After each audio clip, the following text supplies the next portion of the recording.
બધાને હું એટલું કહેતો જાઉં, શેખાવત સાહેબને કાંઈ થાશે તો અસ્તિત્વ તમને માફ નહીં કરે. એ ચારણ તરીકે મને કોઈએ કાંઈ ભલામણ કરી નથી, મારે કાંઈ બીજું છે નહીં, પણ હું પ્રેમ છાત્રત્વને કરું છું ચારણ તરીકે. હાસો એટલા માટે છાત્રત્વ એ મારા સનાતન માટે માથા આપ્યા છે. હું કાયમના માટે બોલ્યો છું. મારે ટૂંકમાં જ આપણે કેવું છે, અને ક્ષત્રિયોને બધી ખબર છે ક્ષત્રિયોને કેમ ક્ષત્રિય રાષ્ટ્રને પણ નુકસાન ન કરી શકે એ હું તમને કહી દઉં.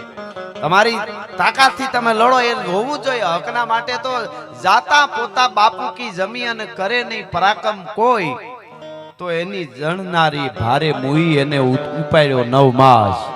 એમ પોતાના માટે. અને બીજી વાત એ છે કે આપ બધા મુદ્દો મારે ખાલી એટલો કેવો ભેળા થઈ ગયો, બીજું કાંઈ નહીં કરવું પડે. ખાલી ભારત વર્ષમાં જેટલા છો એટલા ભેળા થવા માંડો એટલે એમાં બધું આવી ગયું. ભેળું થવું જરૂરી છે બધાને. પોતાના જ્યારે ભેળા થાય ત્યારે ઘણા ઘણા પરિણામ આવતા હોય છે. એ આપણી ઉજળી પરંપરા છે. એ આપણી તમારી ધરોહરને હાચવી રાખજો અને એક થતા શીખી જઈશું. આપણે નોખા પડવામાં નુકસાન શું થયું છે એ આપ જાણો છો. ભારત વર્ષનો પધારો પધારો વિભૂતિભાઈ પધારો. ભારતનો ઉજળો જે ઇતિહાસ છે અને ભારતનો જે નકશો છે એ નકશો કંઈક બીજો. ક્ષત્રિયો પહેલેથી જો એક થયા હોત તો ભારતનો નકશો આજે છે એ ન હોત, કંઈક બીજો હોત. તમારું કામ ને તમારી ફરજ સંભાળવાની છે. એની સાથે સાથે એ કહેતો જાઉં કે મહારાણો પ્રતાપ અરાવલીના પહાડમાં એક વખત એવું બને છે કે બપોરને ટાણે કોઈ સાથીઓ ભાત લઈને આવ્યા. પહાડોમાં ભમતા હોય એટલે કદાચ ઘણી વખત એવું બનતું હોય છે ક્યાંક ન મળ્યું હોય ખાવાનું, અને સાથીદારો ભાત લઈને આવ્યા. કોઈ ખેડૂતની દીકરીએ આપેલું ભાત હતું. એ ભાતની માથે પાનેતર આમના ચૂંદડી બાંધેલી હતી. એ ચૂંદડી આમ જોઈ મહારાણા પ્રતાપે અને કહે છે આ ટૂંકી વાત છે પણ સમજવા જેવી છે. રાષ્ટ્રને કોઈ દી આ દેશનો ક્ષત્રિય નુકસાન ન પહોંચાડી શકે એટલા માટે રાષ્ટ્રને તો પ્રેમ કરે છે, રાષ્ટ્ર માટે હાડ હોયમાં છે. જેમ્સ કર્નલ ટોડ એમ લખે છે ભારત વર્ષના રાષ્ટ્ર માટે, ભારત વર્ષની આન બાન ને શાન માટે ભારતના જેટલા ક્ષત્રિયો કપાણા છે એ ક્ષત્રિયો કપાણા અને ક્ષત્રિયાણીઓ સતી થયા. એના જેમ્સ કર્નલ ટોડ કહે છે કે એના હાડકા ભેળા કરવામાં આવે સમગ્ર ભારત પરથી ફરતી દિવાલ ચણાઈ જાય તો વધે ભલા માણસ. આટલા બલિદાનો આપ્યા છે, એમને નથી.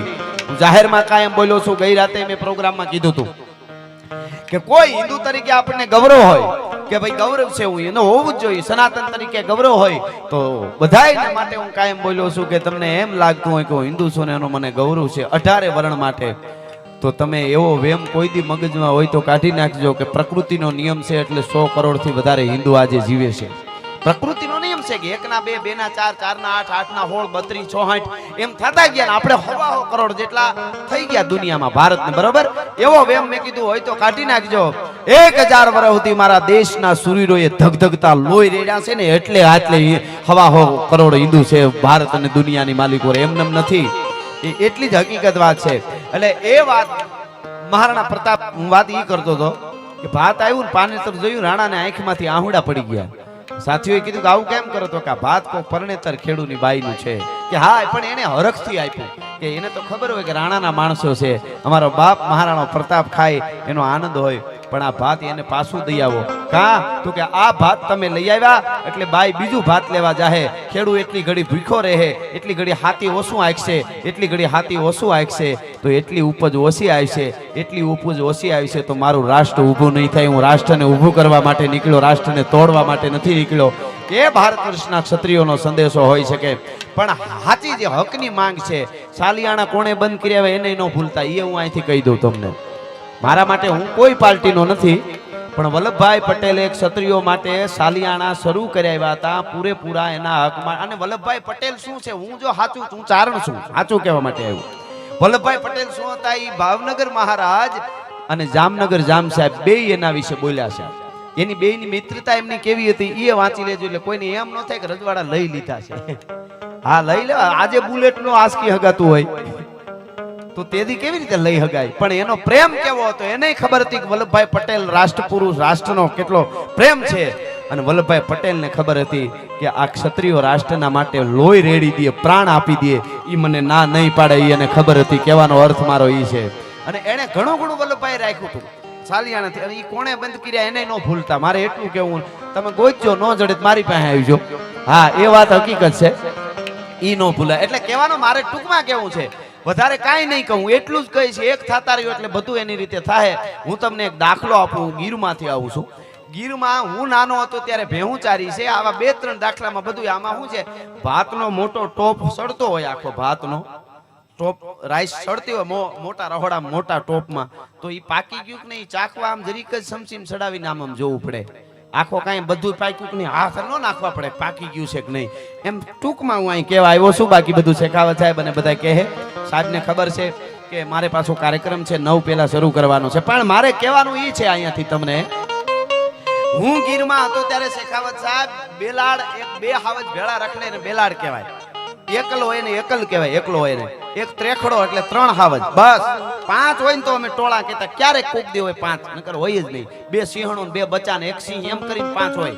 હાવજના ટોળા હતા જ નહીં. આજથી 20 વર્ષ પહેલાની વાત કરું છું. હોય જ નહીં, સિંહના ટોળા હોય જ નહીં. પ્રકૃતિ ના પાડે. એ બેલાડ એકલ બેલાડ ત્રેખડો નું ક્યાંક 5. બસ ઈના આજ 20 વર્ષ પછી ગીરમાં 30 ના ટોળા આવો હું દેખાડી. પ્રકૃતિ શીખવાડે છે કે હવે ભેળા થવા. સીધી જ વાત છે. આજ હાવજને ભેળું થવાનું છે. ગીરમાં જોઈ આવજો 40 ના ટોળા છે. નહીં તો 3 થી વધારે ભેગા જ નહોતા રહેતા. પણ અત્યારે સમય સૂચવે છે કે ભેગા થાવ. અને બીજું વાત વધારે મારે ગોગામેડી સાહેબને હું અંજલિ રૂપે અહીંથી શબ્દો કહું છું. એને યાદ કરવા જોઈએ. દેશ માટે, પોતાના સમાજ માટે એમણે એમના જાન આપી દીધા છે.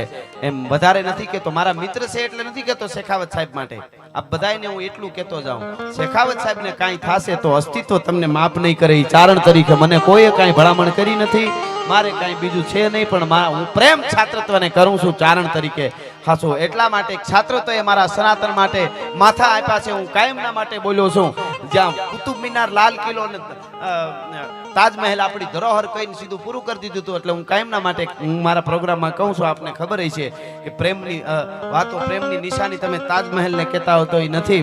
રાણી કી વાવ જોવો, હાથ માળ ધરતીમાંથી નીકળ્યા છે. એ પ્રેમની નિશાની છે ઉદયમતીની. તમે જોવો તો એમ બોલ્યો છું. ભગવાન રામે રામેશ્વર થી લઈ અને શ્રીલંકા સુધી બાંધેલો જે પુલ છે એ ભગવાન રામ અને જાનકીના પ્રેમની નિશાની. કહેવાનો અર્થ મારો એ છે કે હું એમ બોલ્યો છું કેટલી વાર કે તમારે ધરોહર જોવી હોય તો મેવાડના રાણાએ, કુંભાઈ એકલાએ 32 થી વધારે કિલ્લાઓ બન્યા હતા. એ અમારા દેશની ધરોહર છે. એ ભૂલાઈ ન જાય. આપણે એક થઈશું તો જ આપણા માટે. બીજું કાંઈ તમે અત્યારે તરવારો લઈને નીકળી જાઓ તો તમે હારી જશો. અહીંથી જાહેરમાં કહું છું, તમારે લખવું હોય ત્યાં લખી લેજો. 5 જણા આમ નીકળી જાય, 5 જણા આમ હારી જશો. પણ કાંઈ નહીં લેવું પડે જો બધાય ભેગા થાઓ તો. ખાલી આમને હાલ્યા જાવ પણ ભેગા રહેવા જોઈએ.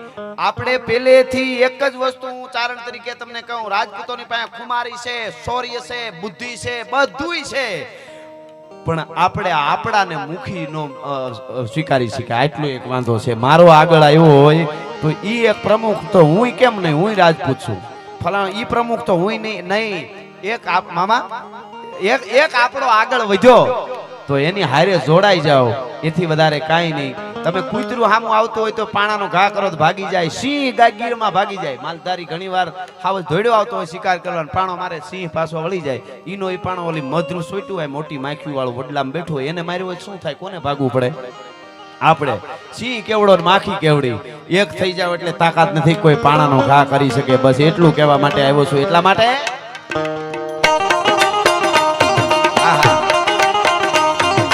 હલ્દી મેદાન માંથી યોગ લોની હોજ હામે વર બાને આયા સાહી મોગ લોની હોજ માંથી એકલો ટાટીકો રાણો હટકો એકતાવીના ધોકુના મંડાળ પાડે જેટલા દુનિયાના ટોચના લેખકો ઇતિહાસકારો છે અને એક જ વાત લખી છે. માવડીઓ અહીં બેઠા એટલે કહી દઉં, તમારી બહુ મોટી જવાબદારી છે.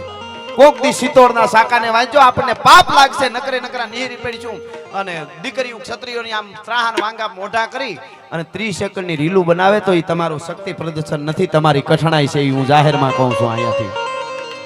11 વર્ષની દીકરીઓ આમ ઓઢણી પકડીને ચિત્તોડના સાકા, હું તારીખ સાથે કહું 25 ફેબ્રુઆરી 1568 આમ ચુંદડી માથે ઓઢીને કહેતી હતી, મોટા બા ઘડીક ઊભી જાઓ, માં ઘડીક ઉભા રહ્યો, દાદીમાં ઘડીક ઉભા રહ્યો. 11 વર્ષની દીકરીઓ. હવની પેલા મારે અગ્નિમાં પડવું છે. અગ્નિને ખબર પડે કે રાજપૂતાણીની જ્વાળા પાસે અગ્નિ ટાઢી પડે. ભલા માણસો એને ખબર પડે. એ બધું ભૂલી જવાનું. આપણે નીકળી પડવાનું. મેને પૂછ્યા કેમ છે કરીને આપણાથી ન થાય એટલું ધ્યાન રાખજો. હા, એ તો બહુ મોટી વાત છે. એટલે તમને હું ઈ કહેવા માટે આવ્યો છું. વધારે કાંઈ નહીં. બસ એક થતા રહેશો એટલે બધુંય તમારી પાસે આવી જવાનું. તમારે કોઈ તરવારે હાંકવી નહીં પડે, કાંઈ નહીં.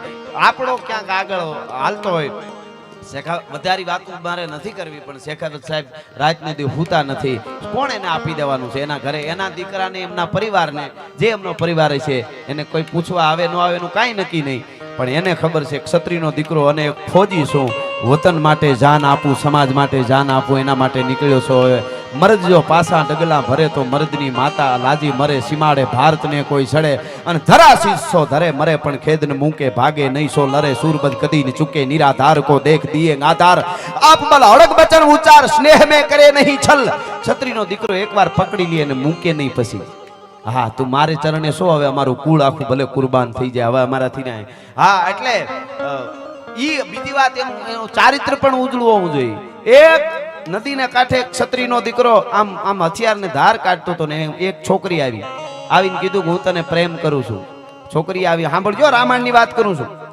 હા ઓથેન્ટિક વાત છે મારી પાસે બધા પુરાવા છે એટલે કહું છું હા છોકરી આવીને કીધું તને પ્રેમ કરું તારી યારે લગ્ન કરવા એને હામું તો ન જોઈ જોવાને પણ નાક ને કાન કાપી નાખ્યા કીધું તારા જેવી વાંદરીયું કેટલી ઓળખાય દશરથનો દીકરો લક્ષ્મણ છું હું તને ઓળખી ગયો છું સુરપંખા હવે ઈ નો હામું જોવે ને હટાણે બિયર બારમાં દીપક મામા બિયર બારમાં ડોલતા હોય પછી કે અમે ક્ષત્રિય છીએ તો પછી ખોટું પડે એમાં ઈ તો કોકના માટે મરી મીટે 18 વર્ણ માટે મેં એક વાત કરેલી છે કેટલી વાર કે તમે રાજપૂતો કર્યા કરો છો તમે ક્ષત્રિયો કર્યા કરો છો પછી એમાં કોઈ હોય હાટી હોય મહિયો હોય કાઠી હોય ગરાહીઓ હોય કોઈ પણ હોય હા એ કોઈ પણ હોય એના માટે તમે કાયમ વાતો કર્યા કરો છો એટલે મેં એને કીધું કે મને 5000 વર્ષમાં કોઈ એક બતાવે એવું 5000 વર્ષના ઇતિહાસમાં ખાલી એટલું કોઈ બતાવે કે ધીંગાણાનો ઢોલ વાગ્યો ને કોઈ ગાયું વાળી જતું હતું એમાં ઘોડાઈ માથે સવાર થઈને નીકળ્યો ક્ષત્રિયનો દીકરો બાગડતા ભાગા નાખતા રકાબ કવિ ધાગા ભરી ભાગા આગા જાવે નાહી ભાગા મૃગા નાહી ગાજ ગને